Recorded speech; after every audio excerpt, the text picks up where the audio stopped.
ನಿನ್ನ ಚಿಂತೆಯನ್ನ ಭಗವಂತನ ಮುಂದೆ ಮಾತ್ರ ಹೇಳಿಕೊಂಡು ಅಳು. ಏಕೆಂದರೆ ಭಗವಂತ ಯಾರ ಮುಂದೆಯೂ ಕೂಡ ಹೇಳುವುದಿಲ್ಲ, ಹೇಳಿ ನಗುವುದೂ ಇಲ್ಲ. ಎಲ್ಲ ಇದ್ದಾಗ ಜೊತೆಗೆ ಇರುವವನು ಸ್ನೇಹಿತನು ಅಲ್ಲ. ನಮ್ಮ ಬಳಿ ಏನೂ ಇಲ್ಲದಾಗ ಜೊತೆಗೆ ಇರುವವನು ನಿಜವಾದ ಸ್ನೇಹಿತ. ಗೆಲ್ಲಲು ನೀವು ಕೆಲವೊಮ್ಮೆ ಒಂಟಿಯಾಗಿ ಹೆಜ್ಜೆಯನ್ನ ಇಡಬೇಕು. ಕುಟುಂಬದ ಸಹಾಯವಿಲ್ಲ, ಅನುಭವ ಹಂಚಿಕೊಳ್ಳುವಂತಹ ಸ್ನೇಹಿತರು ಇಲ್ಲ, ಬಲ ನೀಡುವಂತಹ ಸಂಗಾತಿಯೂ ಕೂಡ ಇಲ್ಲ. ನೀವು ಮತ್ತು ದೇವರು ಮಾತ್ರ ಎಲ್ಲವೂ ಸರಿಯಾಗುತ್ತದೆ. ಏನೂ ಅರ್ಥವಾಗದೇ ಇರುವಾಗ ಜೀವನ ಪ್ರಾರಂಭವಾಗುತ್ತದೆ. ಎಲ್ಲ ಅರ್ಥವಾಗುವಾಗ ಜೀವನ ಎನ್ನುವುದು ಮುಗಿದು ಹೋಗಿರುತ್ತದೆ. ಮನುಷ್ಯನ ಜೀವನದಲ್ಲಿ ಎಲ್ಲಕ್ಕಿಂತ ದೊಡ್ಡ ಗುರು ಅಂದರೆ ಸಮಯ. ಏಕೆಂದರೆ ಸಮಯ ಕಲಿಸುವಂತಹ ಪಾಠವನ್ನ ಬೇರೆ ಯಾರಿಂದಲೂ ಕೂಡ ಕಲಿಯುವುದಕ್ಕೆ ಸಾಧ್ಯವೇ ಇಲ್ಲ. ಬೆಲೆ ಇಲ್ಲದೆ ಇರುವಂತಹ ಮಾತುಗಳನ್ನ ಆಡಿ ನಿನ್ನ ಬೆಲೆಯನ್ನ ಕಳೆದುಕೊಳ್ಳುವ ಬದಲು ಮಾತು ಬಂದರೂ ಸಹ ಮೂಕನಂತೆ ಇರುವುದು ಒಳ್ಳೆಯದು. ಯಾರಾದರೂ ನಿಮಗೆ ನೋಯಿಸಿದರೆ ದುಃಖವನ್ನ ಪಡುವುದಕ್ಕೆ ಹೋಗಲೇಬೇಡಿ. ಯಾವ ಮರ ಸಿಹಿಯಾಗಿ ಇರುವಂತಹ ಹಣ್ಣುಗಳನ್ನ ಕೊಡುತ್ತದೆಯೋ ಜನ ಅದೇ ಮರಕ್ಕೆ ಕಲ್ಲನ್ನ ಎಸೆಯುತ್ತಾರೆ. ಕತೆ ಎನ್ನುವುದು ಕೇವಲ ಪೌರಾಣಿಕ ಕಥೆಯಲ್ಲ. ಆ ದಿನ ಕೃಷ್ಣನು ವಿಷಯದ ಹಾವನ್ನ ನಡುಗಿಸಿದಂತೆಯೇ ಇವತ್ತು ನಮ್ಮ ಸಂಕಟವನ್ನ ನಡುಗಿಸುತ್ತಾನೆ. ಕೃಷ್ಣನು ನಮ್ಮೊಳಗೆ ಇದ್ದಾನೆ. ಆತನು ನಾಮವಿದ್ದರೆ ಭಯ ಎನ್ನುವುದೇ ಇಲ್ಲ. ನಿನ್ನ ಮನದ ಒಳಗಿನ ಕಾಯಿಲೆ ಎನ್ನುವಂತಹ ನಕಾರಾತ್ಮಕತೆಯೂ ಕೂಡ ಕರಗಿ ಹೋಗುತ್ತದೆ. ಕೇವಲ ಕೃಷ್ಣನ ಮೇಲೆ ನಂಬಿಕೆ ಎನ್ನುವುದು ಇರಲಿ. ಜೀವನದಲ್ಲಿ ಎಲ್ಲರ ಸಹಾಯ ಕಡಿಮೆ ಆಗಬಹುದು, ಆದರೆ ನಿನ್ನ ಜೊತೆಗೆ ಸದಾ ಒಬ್ಬ ಇರುತ್ತಾನೆ. ಅವನೇ ಶ್ರೀಕೃಷ್ಣ ಪರಮಾತ್ಮ. ಅವನು ತಡ ಮಾಡಬಹುದು, ಆದರೆ ಎಂದಿಗೂ ಕೂಡ ಕೈ ಬಿಡುವುದೇ ಇಲ್ಲ. ಜೀವಿತದಲ್ಲಿ ಸಂಕಟ ಬಂದರೂ ಕೂಡ ಹೆದರಬೇಡ, ಕೃಷ್ಣನನ್ನ ನಂಬು. ಅವನು ನಿನ್ನ ಕೈಯನ್ನ ಎಂದಿಗೂ ಕೂಡ ಬಿಡುವುದೇ ಇಲ್ಲ. ಕೃಷ್ಣ ಪರಮಾತ್ಮನು ಆತನನ್ನ ನಂಬಿದವರಿಗೆ ಎಂದಿಗೂ ಕೂಡ ಒಳ್ಳೆಯದನ್ನೇ ಮಾಡುತ್ತಾನೆ. ನಿಮ್ಮನ್ನ ಹೊಗಳುವವರಿಗಿಂತ, ನಿಮ್ಮನ್ನ ಕಟುವಾಗಿ ಟೀಕಿಸುವವರಿಗಿಂತ ನೀವು ಹೆಚ್ಚು ಒಳ್ಳೆಯತನವನ್ನ ಅಥವಾ ಒಳಿತನ್ನ ಕಾಣುತ್ತೀರಿ. ಒಳ್ಳೆಯತನಕ್ಕೆ ಬೆಲೆ ಇಲ್ಲ ಅನ್ನುವುದು ಎಷ್ಟು ಸತ್ಯವೋ, ಆ ಒಳ್ಳೆಯತನ ನಮ್ಮನ್ನ ಕೈ ಬಿಡುವುದಿಲ್ಲ ಅನ್ನುವುದು ಕೂಡ ಅಷ್ಟೇ ಸತ್ಯ.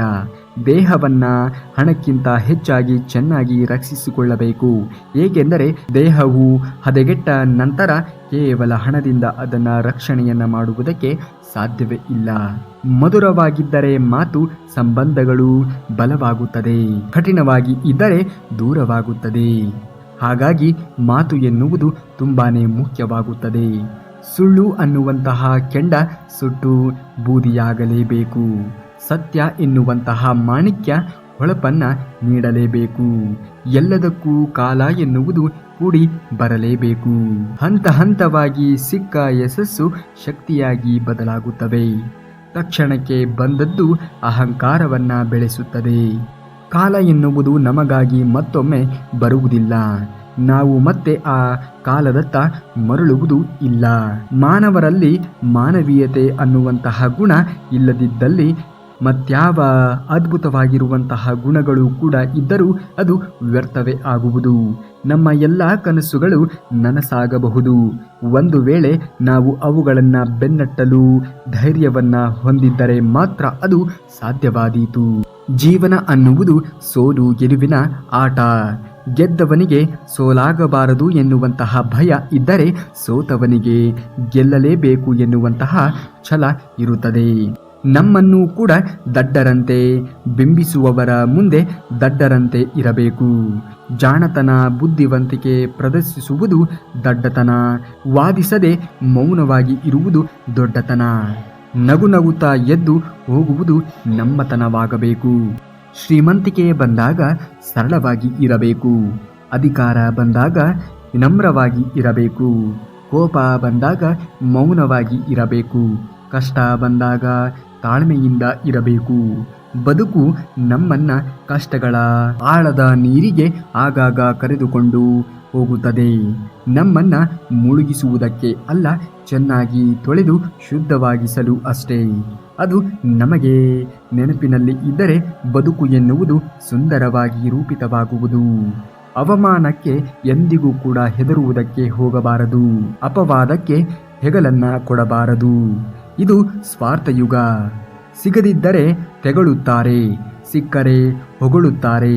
ಇಂಥದ್ದಕ್ಕೆ ಮನವನ್ನ ನೋಯಿಸಿಕೊಳ್ಳಲೇಬಾರದು. ಕೆಟ್ಟವರಿಂದಲೂ ಕೂಡ ಕಲಿಯುವುದು ಸಾಕಷ್ಟು ಇದೆ. ಏನೇನು ಮಾಡಬಾರದು ಎನ್ನುವುದು ಅವರೇ ನಮಗೆ ಉದಾಹರಣೆಯಾಗಿ ಆಗಬಲ್ಲರು. ಮೆಚ್ಚಿಸುವುದಕ್ಕಾಗಿ ಬದುಕಬೇಡ, ಇಚ್ಛಿಸಿದಂತೆ ಬದುಕು. ಜನರು ದೇವರನ್ನೇ ಮೆಚ್ಚಲಿಲ್ಲ, ಇನ್ನು ನೀನು ಯಾವ ಲೆಕ್ಕ? ಕೆಲವೊಮ್ಮೆ ನಗುತ್ತಾ ಮಾಡಿರುವಂತಹ ಪಾಪಗಳನ್ನು ಅಳುತ್ತಾ ಅನುಭವಿಸಲೇಬೇಕು. ಕಾಲ ತಪ್ಪದೆ ಸಮಾಧಾನವನ್ನ ನೀಡುತ್ತದೆ. ದುಡ್ಡು ಇವತ್ತಿಲ್ಲ ನಾಳೆ ಸಂಪಾದಿಸಬಹುದು, ಆದರೆ ಯಾವಾಗಲೂ ಕೂಡ ನಮ್ಮ ಜೊತೆ ನಿಲ್ಲುವಂತಹ ವ್ಯಕ್ತಿಯನ್ನ ಕಳೆದುಕೊಂಡರೆ ಸಂಪಾದನೆಯನ್ನ ಮಾಡುವುದಕ್ಕೆ ಅದು ಎಂದಿಗೂ ಕೂಡ ಅಸಾಧ್ಯವಾಗಿರುವಂತಹ ಕೆಲಸ. ಹಾಗಾಗಿ ಅಂತಹ ವ್ಯಕ್ತಿಗಳು ನಿಮ್ಮ ಜೀವನದಲ್ಲಿ ಇದ್ದರೆ ಅಂಥವರನ್ನ ಎಂದಿಗೂ ಕೂಡ ಕಳೆದುಕೊಳ್ಳಲೇಬೇಡಿ. ಸ್ಪಷ್ಟವಾಗಿ ಮತ್ತು ನೇರವಾಗಿ ಮಾತನಾಡುವ ವ್ಯಕ್ತಿಯ ಮಾತು ಖಂಡಿತವಾಗಿಯೂ ಕೂಡ ಕಠಿಣವಾಗಿ ಇರುತ್ತದೆ. ಆದರೆ ಅಂತಹ ವ್ಯಕ್ತಿಯೂ ಕೂಡ ಎಂದಿಗೂ ಯಾರನ್ನೂ ಮೋಸಗೊಳಿಸುವುದಿಲ್ಲ. ಸರಿ ತಪ್ಪುಗಳನ್ನು ಹುಡುಕುತ್ತಾ ಕೂತರೆ ಯಾವ ಸಂಬಂಧವೂ ಕೂಡ ಉಳಿಯುವುದೇ ಇಲ್ಲ. ನಂಬಿಕೆಯಿಂದ ಜೊತೆಗೆ ಇದ್ದರೆ ಯಾವ ಸಂಬಂಧವೂ ಕೂಡ ದೂರ ಆಗುವುದೇ ಇಲ್ಲ. ಕೆಟ್ಟವರಿಂದಲೂ ಕೂಡ ಕಲಿಯುವುದು ಸಾಕಷ್ಟು ಇದೆ. ಏನೇನು ಮಾಡಬಾರದು ಎನ್ನುವುದು ಅವರೇ ನಮಗೆ ಉದಾಹರಣೆ ಆಗಬಲ್ಲರು. ಒಳ್ಳೆಯ ನಿರ್ಧಾರ ನಿಮ್ಮನ್ನ ಅರ್ಧ ಗೆಲ್ಲಿಸಿದರೆ ಇನ್ನು ಅರ್ಧ ಪ್ರಯತ್ನ ಮತ್ತು ಪರಿಶ್ರಮ ಎನ್ನುವುದು ಗೆಲ್ಲಿಸುತ್ತದೆ. ನೊಣಗಳು ಸುಂದರವಾಗಿರುವಂತಹ ದೇಹವನ್ನ ಬಿಟ್ಟು ಗಾಯದ ಮೇಲೆಯೇ ಕುಳಿತುಕೊಳ್ಳುವ ಹಾಗೆ ಕೆಲವರು ನಮ್ಮಲ್ಲಿ ಇರುವಂತಹ ಸದ್ಗುಣಗಳನ್ನು ತಳ್ಳಿಹಾಕಿ ಲೋಪದೋಷಗಳನ್ನು ಮಾತ್ರ ಹುಡುಕುತ್ತಾರೆ. ಅತಿ ಆದರೆ ಅಮೃತವೂ ಕೂಡ ವಿಷವಾಗಿ ಪರಿಣಮಿಸುತ್ತದೆ. ಹಾಗೆಯೇ ಅತಿಯಾದ ಪ್ರೀತಿ, ಅತಿಯಾದ ವಿಶ್ವಾಸ, ಅತಿಯಾದ ನಿರೀಕ್ಷೆ, ಅತಿಯಾದ ಆತ್ಮವಿಶ್ವಾಸ ಇವೆಲ್ಲವೂ ಕೂಡ ಒಂದು ರೀತಿಯಲ್ಲಿ ಹಾನಿಕಾರಕವೇ ಸರಿ. ಅದಕ್ಕೆ ಜೀವನದಲ್ಲಿ ಎಲ್ಲವೂ ಇತಿಮಿತಿಯಲ್ಲಿ ಇದ್ದರೆ ಒಳ್ಳೆಯದು. ನೆನಪಿನಲ್ಲಿ ಇಟ್ಟುಕೋ, ಯೋಚನೆ ಇಲ್ಲದೆ ಇರುವಂತಹ ಗುರಿ ಎಂದಿಗೂ ಕೂಡ ನನಸಾಗುವುದಕ್ಕೆ ಸಾಧ್ಯವೇ ಇಲ್ಲ. ಅದು ಕನಸಾಗಿಯೇ ಉಳಿಯುತ್ತದೆ. ದಾರಿಯನ್ನ ಹುಡುಕು, ಗೆಲ್ಲುವುದಕ್ಕೆ, ತಪ್ಪಿಸಿಕೊಳ್ಳುವುದಕ್ಕೆ ಅಲ್ಲವೇ ಅಲ್ಲ. ಗಳಿಸಿರುವಂತಹ ಧನ ಸ್ಥಿರವಲ್ಲ, ಪಡೆದಿರುವಂತಹ ಅಧಿಕಾರ ಸ್ಥಿರವಲ್ಲ, ಏರಿರುವಂತಹ ಅಂತಸ್ತು ಶಾಶ್ವತ ಅಲ್ಲವೇ ಅಲ್ಲ. ಸಂತಸ ಸಂಭ್ರಮಗಳು ಸಕಲವೂ ಕೂಡ ನಶ್ವರ. ಮಾಡಿರುವಂತಹ ಸತ್ಕಾರ್ಯ, ಮೆರೆದಿರುವಂತಹ ಔದಾರ್ಯತೆ, ಅನುಭವಿಸಿರುವಂತಹ ಆನಂದಿಸಿರುವಂತಹ ನೆನಪುಗಳು ಮಾತ್ರ ಎಂದಿಗೂ ಶಾಶ್ವತವಾಗಿ ಉಳಿಯುತ್ತದೆ. ಊಟದ ರುಚಿ ಸರಿ ಇಲ್ಲ ಎಂದು ಹೇಳುವವರ ಮಧ್ಯೆ ಅಲ್ಲೊಬ್ಬನಿಗೆ ಊಟವೇ ಇರುವುದಿಲ್ಲ. ನಿನ್ನ ಹತ್ತಿರ ಕಾರು ಇಲ್ಲವೇ ಇಲ್ಲ ಅನ್ನುವವರಿಗೆ ಅಲ್ಲೊಬ್ಬನಿಗೆ ಕಾಲೇ ಇರುವುದಿಲ್ಲ. ಬರುವಂತಹ ಸಂಬಳ ಕಡಿಮೆ ಆಗುತ್ತದೆ ಎಂದು ಹೇಳುವವರ ಮಧ್ಯೆ ಅಲ್ಲೊಬ್ಬನಿಗೆ ಕೆಲಸವೇ ಇರುವುದಿಲ್ಲ. ಸಿಗದಿರುವವರ ಬಗ್ಗೆ ಬೇಸರ ಬೇಡ, ಸಿಕ್ಕಿರುವುದರ ಬಗ್ಗೆ ಖುಷಿ ಎನ್ನುವುದು ಇರಲಿ. ಕೆಲವರು ಇತರರನ್ನ ನಿಂದಿಸುವ ಮೂಲಕ ತಮ್ಮ ಗೌರವವನ್ನ ಗಳಿಸಲು ಬಯಸುತ್ತಾರೆ. ಅಂಥವರು ಜನರು ತಮ್ಮ ಒಂದು ಮುಖಕ್ಕೆ ತಾವೇ ಮಸಿಯನ್ನ ಬಳಿದುಕೊಂಡಿರುತ್ತಾರೆ. ಅದನ್ನು ಎಷ್ಟು ಬಾರಿ ತೊಳೆದರೂ ಕೂಡ ತೆಗೆಯುವುದಕ್ಕೆ ಸಾಧ್ಯವೇ ಆಗುವುದಿಲ್ಲ. ಕೇವಲ ಪ್ರದರ್ಶನಕ್ಕಾಗಿ ಒಳ್ಳೆಯವರಾಗಿ ಇರಬೇಡಿ. ದೇವರು ನಿಮ್ಮನ್ನ ಹೊರಗಿನಿಂದ ಮಾತ್ರವಲ್ಲ, ಒಳಗಿನಿಂದಲೂ ಕೂಡ ತಿಳಿದಿದ್ದಾನೆ. ಕಾಲಿಗೆ ಮುಳ್ಳು ಚುಚ್ಚಿದಾಗ ನೋವಾಗುತ್ತದೆ, ಮುಳ್ಳು ತೆಗೆದ ಮೇಲೆ ನೋವಿನ ನೆನಪಾಗುತ್ತದೆ. ಆದರೆ ಮುಳ್ಳು ತೆಗೆದವರ ನೆನಪು ಎಂದಿಗೂ ಕೂಡ ಆಗುವುದೇ ಇಲ್ಲ. ಇದೇ ಈ ಜೀವನ. ಜೀವ ಹೋಗುವ ದೇಹ, ನಾಶವಾಗುವಂತಹ ಸಂಪತ್ತು, ಮಾಸಿ ಹೋಗುವಂತಹ ಸೌಂದರ್ಯ. ಬದುಕು 3 ದಿನ. ಈ ಬದುಕಿನ 3 ದಿನದ ಆಟ. ಕೊನೆಗೆ ಉಳಿಯುವುದು ಒಳ್ಳೆಯ ವ್ಯಕ್ತಿತ್ವ ಮಾತ್ರ. ಭಗವಾನ್ ಶ್ರೀರಾಮಚಂದ್ರನು ವಾನರನ್ನ ಲಂಕೆಗೆ ಕರೆದುಕೊಂಡು ಹೋದದ್ದು ಒಳ್ಳೆಯದಾಯಿತು. ಅವರು ಮನುಷ್ಯರನ್ನ ಕರೆದುಕೊಂಡು ಹೋಗಿದ್ದರೆ ಚಿನ್ನದ ಲಂಕೆಯನ್ನ ನೋಡಿದಾಗ ಅರ್ಧದಷ್ಟು ಜನರು ರಾವಣನ ಪರವಾಗುತ್ತಿದ್ದರು. ಅನ್ಯರ ದುಃಖಕ್ಕೆ ಕಾರಣರಾಗುವ ಮುನ್ನ ಒಮ್ಮೆ ಯೋಚನೆಯನ್ನ ಮಾಡಿ, ಏಕೆಂದರೆ ಮತ್ತೊಬ್ಬರು ಅತಿಯಾದ ಸಂತೋಷವನ್ನ ಕಸಿದುಕೊಂಡು ಕರ್ಮಫಲ ಎಂದಿಗೂ ಕೂಡ ಅವರನ್ನ ಬಿಡುವುದೇ ಇಲ್ಲ. ನಾವು ಏನನ್ನ ಇತರರಿಗೆ ಕೊಡುತ್ತೇವೆಯೋ ಅದೇ ನಮ್ಮನ್ನ ಮತ್ತೆ ಅದೇ ನೋವಿನಲ್ಲಿ ಮುಳುಗುವಂತೆ ಮಾಡುತ್ತದೆ. ಪ್ರಾರ್ಥನೆ ಮತ್ತು ನಂಬಿಕೆ ಎರಡು ಕಣ್ಣಿಗೆ ಕಾಣದೇ ಇರಬಹುದು, ಆದರೆ ಅಸಾಧ್ಯ ಯಾವುದೂ ಕೂಡ ಅಲ್ಲ. ಸಾಧ್ಯವಾದಿಸುವಂತಹ ಶಕ್ತಿ ಈ ಎರಡಕ್ಕೂ ಕೂಡ ಇದೆ. ನಿಂದಿಸಲಿ, ನೋಯಿಸಲಿ, ಶಪಿಸಲಿ, ಬೇಕಾದರೆ ಮನಬಂದಂತೆ ಕೂಗಾಡಲಿ, ನೀನು ಸುಮ್ಮನೆ ಇದ್ದು ಬಿಡು. ಅವರವರ ಕರ್ಮ ಅವರವರ ಜೀವನಕ್ಕೆ ದೊರೆಯುತ್ತದೆ. ಅವರು ಮಾಡಿರುವಂತಹ ಕರ್ಮ ಅವರಿಗೆ ತಕ್ಕ ರೀತಿಯ ಶಿಕ್ಷೆಯನ್ನ ಕಾಲ ಬಂದಾಗ ಕೊಟ್ಟೇ ಕೊಡುತ್ತದೆ. ಯಾವಾಗ ಮನುಷ್ಯನು ತನ್ನಲ್ಲಿ ಇರುವಂತಹ ಅಹಮ್ಮನ್ನ ಅಳಿಸಿ ಹಾಕುತ್ತಾನೆಯೋ ಆಗ ಸಂತೋಷವು ಆತನನ್ನ ಹುಡುಕಿಕೊಂಡು ಬರುತ್ತದೆ. ಮುಳುಗಿ ಹೋಗಿರುವಂತಹ ಕ್ಷಣಗಳ ಬಗ್ಗೆ ಚಿಂತನೆಯನ್ನ ಮಾಡುವುದಕ್ಕೆ ಹೋಗಬೇಡಿ, ಅದು ಕಣ್ಣೀರನ್ನ ತರಿಸುತ್ತದೆ. ಮುಂದೆ ಬರುವಂತಹ ಕ್ಷಣಗಳ ಬಗ್ಗೆ ಯೋಚಿಸುವುದಕ್ಕೆ ಹೋಗಬೇಡಿ, ಅದು ಭಯವನ್ನ ಹುಟ್ಟಿಸುತ್ತದೆ. ಈ ಕ್ಷಣವನ್ನ ಖುಷಿಯಿಂದ ಜೀವಿಸಿ, ಅದು ಉಲ್ಲಾಸವನ್ನ ತರುತ್ತದೆ. ಒಳ್ಳೆಯತನಕ್ಕೆ ಬೆಲೆ ಇಲ್ಲ ಅನ್ನುವುದು ಎಷ್ಟು ಸತ್ಯವೋ ಹಾಗೆಯೇ ಆ ಒಳ್ಳೆಯತನ ನಮ್ಮನ್ನ ಕೈ ಬಿಡುವುದಿಲ್ಲ ಅನ್ನುವುದು ಕೂಡ ಅಷ್ಟೇ ಸತ್ಯ. ತಾನು ಯಾರಿಗೂ ಕೂಡ ಅನಿವಾರ್ಯ ಅಲ್ಲವೇ ಎಂದು ಗೊತ್ತಾದಾಗ ಮನುಷ್ಯನ ಅಹಂಕಾರ ತಾನಾಗಿಯೇ ಕಡಿಮೆಯಾಗುತ್ತದೆ. ಬಿಸಿ ಪಾಯಸದಿಂದ ನಾಲಿಗೆ ಸುಟ್ಟುಕೊಂಡಂತಹ ಮಗು ಮೊಸರನ್ನ ಊದಿ ಊದಿ ಕುಡಿದಂತೆ.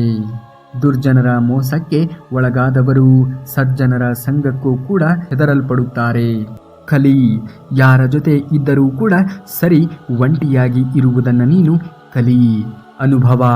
ಅನುಭವಕ್ಕಾಗಿ ಕಾಯಬೇಡ, ಅನುಭವ ಆಗುವ ಮೊದಲು ಅರಿತು ಬದಲಾಗು. ಬದುಕಿನಲ್ಲಿ ಆಗಿ ಹೋಗಿರುವುದನ್ನು ಸರಿಪಡಿಸುವುದಕ್ಕೆ ಪ್ರಯತ್ನವನ್ನ ಪಡಬೇಡ, ಅದು ಎಂದಿಗೂ ಕೂಡ ಸಾಧ್ಯವೇ ಆಗದೇ ಇರುವಂತಹ ಕೆಲಸ. ಮುಂದೆ ಆಗಬೇಕಾಗಿರುವುದನ್ನು ಸರಿಯಾದ ರೀತಿಯಲ್ಲಿ ಯೋಚನೆಯನ್ನ ಮಾಡು, ಅದು ಖಂಡಿತವಾಗಿಯೂ ಕೂಡ ಹಾಗೆ ಆಗುತ್ತದೆ. ಜೀವನದಲ್ಲಿ ಯಾರಿಗೂ ಕೆಟ್ಟದ್ದನ್ನ ಮಾಡುವುದಕ್ಕೆ ಹೋಗಬೇಡಿ, ಏಕೆಂದರೆ ಆ ಪಾಪ ನಿಮ್ಮ ಜೀವನದಲ್ಲಿಯೂ ಕೂಡ ಒಂದಲ್ಲ ಒಂದು ದಿನ ತಟ್ಟೆ ತಟ್ಟುತ್ತದೆ. ವಿದ್ಯೆಯನ್ನ ಕಲಿತ ನಂತರ ಗುರುಗಳನ್ನ ಮರೆಯಲೇಬಾರದು. ಸಂಪತ್ತು ಬಂದ ನಂತರ ಸ್ನೇಹವನ್ನ ಮರೆಯಲೇಬಾರದು. ಹೆಂಡತಿ ಬಂದ ಮೇಲೆ ಹೆತ್ತವರನ್ನ ಮರೆಯಬಾರದು. ಗೌರವ ಸಿಕ್ಕಿದ ನಂತರ ನಡೆದು ಬಂದ ದಾರಿಯನ್ನ ಮರೆಯಲೇಬಾರದು. ಕೆಲಸ ಮುಗಿದ ನಂತರ ಸಹಾಯ ಮಾಡಿದವರನ್ನ, ಅಂತಹ ವ್ಯಕ್ತಿಗಳನ್ನ ಮರೆಯಲೇಬಾರದು. ಅವಮಾನ ಮಾಡಿದವರನ್ನ ಅವ ಮಾನವ ಎಂದು ಮುಗುಳ್ನಗೆಯಿಂದ ಮುಂದೆ ಸಾಗಿ. ಕಾಲ ಎನ್ನುವುದು ಎಲ್ಲರಿಗೂ ಪಾಠವನ್ನ ಕಲಿಸುತ್ತದೆ. ಕತ್ತಲಾಗದೆ ನಕ್ಷತ್ರ ಕಾಣುವುದೇ ಇಲ್ಲ. ಕಷ್ಟವಿಲ್ಲದೆ ಜೀವನ ನಡೆಯುವುದಕ್ಕೆ ಸಾಧ್ಯವೇ ಇಲ್ಲ. ಏಳು ಬೀಳುವಿನ ನಡುವೆ ಬಾಳ ಬಂಡಿಯ ಪಯಣ ಎನ್ನುವುದು ಸಾಗಲೇಬೇಕು. 1000 ಮುಳ್ಳುಗಳು ಇದ್ದರೂ ಕೂಡ ಅಲ್ಲಿ ಗುಲಾಬಿಯಂತೆ ಮಿಂಚಬೇಕು. ಅದುವೇ ಜೀವನ. ದ್ವೇಷ ಎನ್ನುವುದು ನಮ್ಮ ಹೆಗಲೇರಿದ ಭಾರದ ಚೀಲದಂತೆ. ನೀವು ದ್ವೇಷವನ್ನ ಮುಂದುವರಿಸಿದ್ದಷ್ಟು ಆ ಚೀಲ ಹೆಗಲ ಮೇಲೆಯೇ ಇರುತ್ತದೆ. ಹೀಗೆ ಎಷ್ಟು ದಿನ, ಎಷ್ಟು ತಿಂಗಳು, ಎಷ್ಟು ವರ್ಷಗಳ ಕಾಲ ಆ ಭಾರವನ್ನು ಹೊತ್ತಿಕೊಂಡೇ ತಿರುಗುತ್ತೀರಿ? ಅದನ್ನು ಕೆಳಗೆ ಇಳಿಸಿ ಮಿತ್ರತ್ವದ ಕೈಯನ್ನು ಚಾಚಿಬಿಡಿ. ಆಗ ಬದುಕಿನ ಬೆಟ್ಟ ಸುಲಭವಾಗಿ ನೀವು ಏರಬಹುದು. ಯಾವ ಸಮಯದಿಂದ ನಮ್ಮ ಮನಸ್ಸು ಬೇರೆಯವರಿಗೆ ಶುಭವಾಗಲಿ ಎಂದು ಬಯಸುತ್ತದೆಯೋ ಆ ಕ್ಷಣದಿಂದ ಶಾಂತಿ, ನೆಮ್ಮದಿ ಮತ್ತು ನಮ್ಮ ಜೀವನದಲ್ಲಿ ಪ್ರಶಾಂತತೆ ಎನ್ನುವುದು ಪ್ರಾರಂಭವಾಗುವುದು. ಬೇರೆಯವರ ದುಃಖವನ್ನು ನೋಡಿ ನಿಮಗೆ ನೋವಾದರೆ ತಿಳಿದುಕೊಂಡು ಬಿಡು, ನಿಮ್ಮ ಆತ್ಮದಲ್ಲಿ ಪರಮಾತ್ಮ ನೆಲೆಸಿದ್ದಾನೆ ಎಂದು. ಆತಂಕವು ನಾಳೆಯ ನೋವನ್ನು ಕಡಿಮೆ ಮಾಡುವುದಿಲ್ಲ, ಬದಲಿಗೆ ಇವತ್ತಿನ ನೆಮ್ಮದಿಯನ್ನು ಕಡಿಮೆ ಮಾಡುತ್ತದೆ. ನಾವು ಸರಿ ಎಂದುಕೊಳ್ಳುವುದರಲ್ಲಿ ತಪ್ಪಿಲ್ಲ, ಆದರೆ ನಾವೇ ಸರಿ, ಬೇರೆಯವರು ಸರಿಯಿಲ್ಲ ಎಂದುಕೊಳ್ಳುವುದು ತಪ್ಪು. ಏನೂ ಇಲ್ಲದಿದ್ದಾಗ ನಿಮ್ಮ ತಾಳ್ಮೆ ಹಾಗೂ ಎಲ್ಲವೂ ಇದ್ದಾಗ ನಿಮ್ಮ ವರ್ತನೆ, ಇವೆರಡೂ ಕೂಡ ಅಂಶಗಳು ನಿಮ್ಮ ವ್ಯಕ್ತಿತ್ವವನ್ನು ನಿರ್ಣಯಿಸುತ್ತದೆ. ಹಾಗಾಗಿ ಈ 2 ಅಂಶಗಳನ್ನು ನೀವು ಜೀವನದಲ್ಲಿ ಅಳವಡಿಸಿಕೊಳ್ಳಿ. ನಾಣ್ಯಗಳು ಸದ್ದು ಮಾಡಿದಷ್ಟು ನೋಟುಗಳು ಸದ್ದು ಮಾಡುವುದಿಲ್ಲ. ಹೆಚ್ಚು ಮೌಲ್ಯವಾದದ್ದು ಶಾಂತವಾಗಿ ಇರುತ್ತದೆ. ಓದುವುದನ್ನು ಬರೆಯುವುದನ್ನು ಕಲಿಯುವುದು ವಿದ್ಯಾಭ್ಯಾಸ ಅಲ್ಲವೇ ಅಲ್ಲ. ವಿನಯವನ್ನ ವಿವೇಕವನ್ನ ಕಲಿಸುವುದೇ ವಿದ್ಯಾಭ್ಯಾಸ. ಕೃಷ್ಣ ಒಂದು ದಾರಿಯನ್ನ ತೋರಿಸಿದ್ದಾನೆ ಅಂದರೆ ಬೇರೆ ಆಲೋಚನೆ ಇಲ್ಲದೆ ಆ ದಾರಿಯಲ್ಲಿ ಹೆಜ್ಜೆಯನ್ನ ಇಡು, ಮುಂದೆ ನಡಿ. ಮಿಕ್ಕಿದ್ದನ್ನ ಆ ಭಗವಂತ ಶ್ರೀಕೃಷ್ಣ ಪರಮಾತ್ಮನೇ ನೋಡಿಕೊಳ್ಳುತ್ತಾನೆ. ನಾವು ಇತರರಿಗೆ ಏನನ್ನ ಕೊಡುತ್ತಾ ಇದ್ದೇವೆಯೋ ಅದು ನಮಗೂ ಕೂಡ ಮರಳಿ ಸಿಗುತ್ತದೆ. ಅದು ಗೌರವವಾದರೂ ಸರಿ, ದ್ರೋಹವಾದರೂ ಸರಿ. ನೀವು ಏನನ್ನ ಕೊಡುತ್ತೀರಿಯೋ ಅದೇ ನಿಮಗೆ ಮರಳುವುದು. ತಮಾಷೆಗಳನ್ನು ಸಹಿಸಬಹುದು, ಆದರೆ ತಮಾಷೆಯ ನೆಪದಲ್ಲಿ ಆಗುವಂತಹ ಅವಮಾನಗಳನ್ನು ಎಂದಿಗೂ ಕೂಡ ಸಹಿಸಿಕೊಳ್ಳುವುದಕ್ಕೆ ಸಾಧ್ಯವೇ ಆಗುವುದಿಲ್ಲ. ನಿಜವಾದ ಸಂತೋಷವು ನಾವು ಬಯಸಿದ್ದನ್ನೆಲ್ಲವನ್ನ ಪಡೆಯುವುದರಿಂದ ಬರುವುದಿಲ್ಲ. ನಮ್ಮ ಬಳಿ ಇರುವುದನ್ನು ಅಗತ್ಯ ಇರುವವರಿಗೆ ಹಂಚಿಕೊಳ್ಳುವುದರಿಂದ ಬರುತ್ತದೆ. ನಂಬಿಕೆ ಅಂದರೆ ದೇವರು ನಮಗೆ ಬೇಕಾದದ್ದನ್ನು ಮಾಡುತ್ತಾನೆ ಎನ್ನುವಂತಹ ನಂಬಿಕೆ ಅಲ್ಲ, ದೇವರು ಸರಿ ಮಾಡುತ್ತಾನೆ ಎನ್ನುವಂತಹ ನಂಬಿಕೆ. ಬದುಕಿನ ಸವಾಲುಗಳನ್ನು ಎದುರಿಸಲು ಆತ್ಮಬಲ ಎನ್ನುವುದು ಬೇಕು. ಆತ್ಮಬಲ ಹೆಚ್ಚಿಸಿಕೊಳ್ಳುವುದಕ್ಕೆ ಪರಮಾತ್ಮನ ಕೃಪೆ ಎನ್ನುವುದು ಬೇಕು. ಪರಮಾತ್ಮನ ಕೃಪೆಯನ್ನು ಪಡೆದುಕೊಳ್ಳಲು ನಿರಂತರವಾಗಿ ಅವನ ಒಂದು ನಾಮ ಸ್ಮರಣೆಯನ್ನು ನಾವು ಮಾಡಲೇಬೇಕು. ಎಲ್ಲಿ ಯಾರ ಹೆಸರಿನಲ್ಲಿ ಅನ್ನ ಎನ್ನುವುದು ಇರುತ್ತದೆಯೋ ಸಮಯ ಅವರನ್ನು ಅಲ್ಲಿಗೆ ಕರೆದುಕೊಂಡು ಹೋಗುತ್ತದೆ. ಯಾರೋ ಕೊಟ್ಟಿರುವುದನ್ನು ತಿನ್ನುವುದಿಲ್ಲ, ತನ್ನ ಅದೃಷ್ಟದಲ್ಲಿ ಇರುವುದನ್ನೇ ತಿನ್ನುತ್ತಾನೆ. ಇದನ್ನು ನಾವು ಅರ್ಥ ಮಾಡಿಕೊಳ್ಳಬೇಕು. ದೊಡ್ಡ ನೋವುಗಳನ್ನು ಮರೆತು ಸಣ್ಣ ಸಂತೋಷಗಳಿಗಾಗಿ ಜೀವಿಸುವುದೇ ಜೀವನ. ಮನುಷ್ಯನು ಯಾರ ಶತ್ರುವೂ ಕೂಡ ಅಲ್ಲ. ಅವನು ಕಾರ್ಯಗಳು ಮತ್ತು ಮಾತನಾಡುವಂತಹ ಮಾತುಗಳು ಅವನನ್ನು ಸ್ವಯಂಚಾಲಿತವಾಗಿ ಶತ್ರುವಾಗಿಸುತ್ತದೆ. ಆದ್ದರಿಂದ ನಿಮ್ಮ ಕಾರ್ಯಗಳು ಮತ್ತು ಪದಗಳನ್ನು ಬುದ್ಧಿವಂತಿಕೆಯಿಂದ ಆರಿಸಿಕೊಳ್ಳಿ. ಭಗವಾನ್ ಶ್ರೀಕೃಷ್ಣ ಪರಮಾತ್ಮನು ಹೇಳುತ್ತಾನೆ, ಎಲ್ಲರ ಮುಂದೆ ಸಣ್ಣವನಾಗಿ ಬದುಕು, ಅದನ್ನು ಕಲಿತುಕೋ. ದೊಡ್ಡಸ್ತಿಕೆಯ ಪ್ರದರ್ಶನ ಬೇಡವೇ ಬೇಡ. ಪ್ರಾಮಾಣಿಕತೆಯಿಂದ ದೂರ ಸರಿಯಬೇಡ. ಇಲ್ಲದಿದ್ದನ್ನ ಇದೆ ಎಂದು ತೋರಿಸಲು ಎಂದಿಗೂ ಕೂಡ ಹೆದರಲೇಬೇಡ. ಬದುಕಿನ ಭಾರ ನಾವೇ ಹೊರಬೇಕು. ಉಳಿದವರ ಹೆಗಲು ಶವಯಾತ್ರೆಗೆ ಮಾತ್ರ ಸೀಮಿತವಾಗಿ ಇರುತ್ತದೆ. ದೊಡ್ಡ ನೋವುಗಳು ಮರೆತು ಸಣ್ಣ ಸಂತೋಷಗಳಿಗಾಗಿ ಜೀವಿಸುವುದೇ ಜೀವನ. ಮನುಷ್ಯನು ಯಾರ ಶತ್ರುವೂ ಕೂಡ ಅಲ್ಲ. ಅವನು ಕಾರ್ಯಗಳು ಮತ್ತು ಮಾತನಾಡುವ ಕನಸು ಜೀವನಕ್ಕೆ ಸ್ಫೂರ್ತಿಯನ್ನ, ನಂಬಿಕೆಯನ್ನ, ಕೆಲಸಕ್ಕೆ ಸ್ಫೂರ್ತಿ, ಪ್ರೀತಿ ಹೃದಯಕ್ಕೆ ಸ್ಫೂರ್ತಿ, ನಗು ಎಲ್ಲರಿಗೂ ಸ್ಫೂರ್ತಿ. ಆದ್ದರಿಂದ ಯಾವಾಗಲೂ ಕೂಡ ನಗು ನಗುತ್ತಾ ಬಾಳಿ. ಸುಳ್ಳು ಹೇಳಿ ಎಷ್ಟೋ ನಂಬಿಕೆಯನ್ನ ಗಳಿಸಲು ಪ್ರಯತ್ನವನ್ನ ಪಟ್ಟರೂ ಕೂಡ ಇಂದಲ್ಲ ಒಂದು ದಿನ ಅದರ ಮುಖವಾಡ ಕಳಚಿ ಸತ್ಯ ಎನ್ನುವುದು ಹೊರಗೆ ಬಂದೇ ಬರುತ್ತದೆ. ಇಂದು ಸತ್ಯವು ಅನೇಕ ಸಮಸ್ಯೆಗಳಿಂದ ಮುಕ್ತ ಮಾಡಿದರೆ ಒಂದು ಸುಳ್ಳು ಎನ್ನುವುದು ಅನೇಕ ಸುಳ್ಳುಗಳಿಗೆ ಕಾರಣವಾಗಿ ದುಃಖ, ಅಶಾಂತತೆ ಕಾರಣವಾಗುತ್ತದೆ. ಗೌರವ ಕೊಟ್ಟು ಮಾತನಾಡುತ್ತಾರೆ ಎಂದರೆ ಅವರು ಹೇಡಿಗಳು ಎಂದು ತಿಳಿದುಕೊಳ್ಳುವುದು ಮೂರ್ಖತನದ ಲಕ್ಷಣ. ಕೆಟ್ಟವರು ಕೆಟ್ಟತನದ ಮಾತುಗಳಿಂದ ಅಲ್ಪ ಸ್ವಲ್ಪ ನಾಶವಾಗಬಹುದು, ಆದರೆ ಒಳ್ಳೆಯವರ ಮೌನದ ಹಿಂದೆ ಮಹಾವಿನಾಶವೇ ಕಾದಿರುತ್ತದೆ ಎನ್ನುವುದನ್ನು ನಾವು ಮರೆಯಲೇಬಾರದು. ಜೀವನದಲ್ಲಿ ಎಲ್ಲದಕ್ಕೂ ತಯಾರಾಗಿಯೇ ಇರಿ. ಹವಾಮಾನವಾಗಲಿ ಅಥವಾ ಜನರೇ ಆಗಲಿ ಯಾವಾಗ ಬೇಕಾದರೂ ಕೂಡ ಬದಲಾಗುವಂತಹ ಸಾಧ್ಯತೆ ಇರುತ್ತದೆ. ನಿಮ್ಮ ಎಲ್ಲ ಯೋಚನೆಗಳು, ನಿಮ್ಮ ಎಲ್ಲ ಯೋಜನೆಗಳು ಈಡೇರಲಿ ಎಂದು ಬಯಸುತ್ತಾ ನೀವೇನಾದರೂ ಶ್ರೀಕೃಷ್ಣ ಪರಮಾತ್ಮನ ಭಕ್ತರೇ ಆಗಿದ್ದರೆ ಈ ವಿಡಿಯೋಗೆ ಒಂದು ಲೈಕನ್ನು ಮಾಡಿ ಹಾಗೂ ಜೈ ಶ್ರೀಕೃಷ್ಣ ಪರಮಾತ್ಮ ಎಂದು ಕಮೆಂಟನ್ನು ಮಾಡಿ. ಇನ್ನು ಮುಂದಿನ ವಿಡಿಯೋದಲ್ಲಿ ಸಿಗುವವರೆಗೂ ಧನ್ಯವಾದ ಕರುನಾಡಿಗೆ.